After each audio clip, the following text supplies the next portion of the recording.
d'abord direction le Mali qui, et les États-Unis d'ailleurs, qui amorcent une normalisation de leurs relations. Washington a en effet retiré certains militaires maliens de sa liste de sanctions, un geste salué par les autorités de la transition malienne. Mohamed Danyoko est à Bamako pour Média TV. L'actualité au Mali, c'est la normalisation de ses rapports avec les États-Unis. Ainsi, après la visite de Nick Tucker, le nouveau patron des affaires africaines au sein du département d'État américain, les États-Unis viennent de retirer de leur liste de sanctions 3 hauts gradés de l'armée malienne.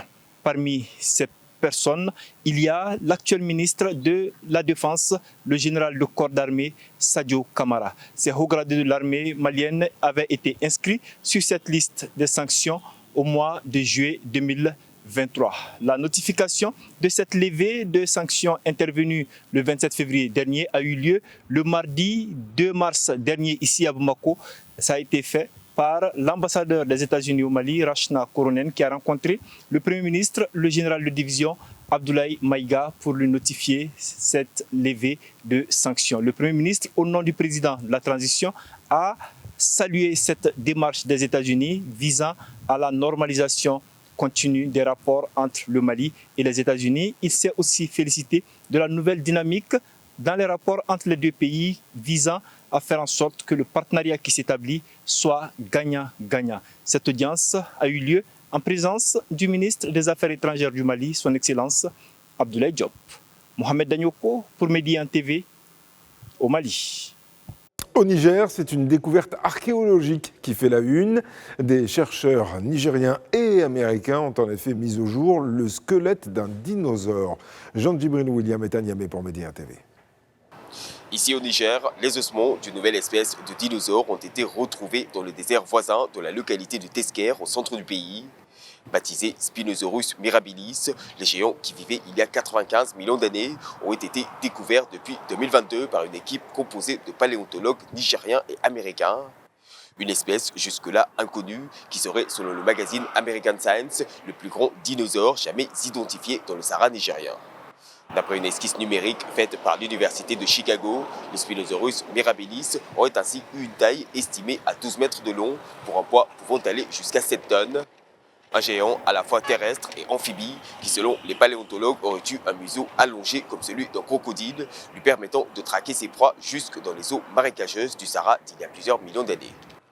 En attendant leur présentation au grand public, la découverte de ces nouveaux ossements démontre également que la zone aujourd'hui désertique était autrefois un écosystème riche en vie, devenu un véritable cimetière de dinosaures. 2 musées dédiés à l'archéologie et à la paléontologie sont d'ailleurs prévus depuis plusieurs années par les autorités du Niger, dans les régions de Niamey et d'Agadez, aux portes du désert. Jean-Djibril William, à Niamey pour Média TV.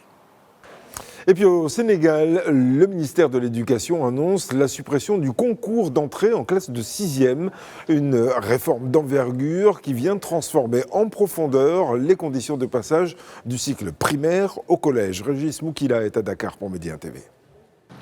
Ici à Dakar, le ministère de l'Éducation nationale du Sénégal a officiellement annoncé la suppression du concours d'entrée en classe de 6e à partir de la session 2026.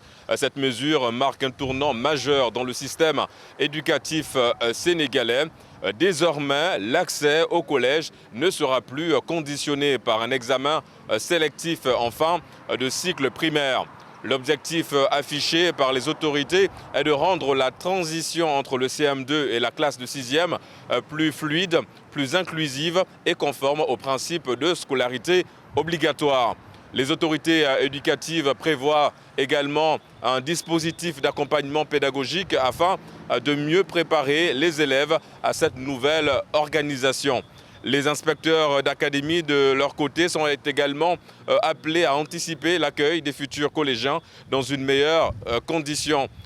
Une réforme qui suscite aujourd'hui au Sénégal de nombreuses réactions dans le milieu éducatif. Ici à Dakar, Régis Moukila pour Média.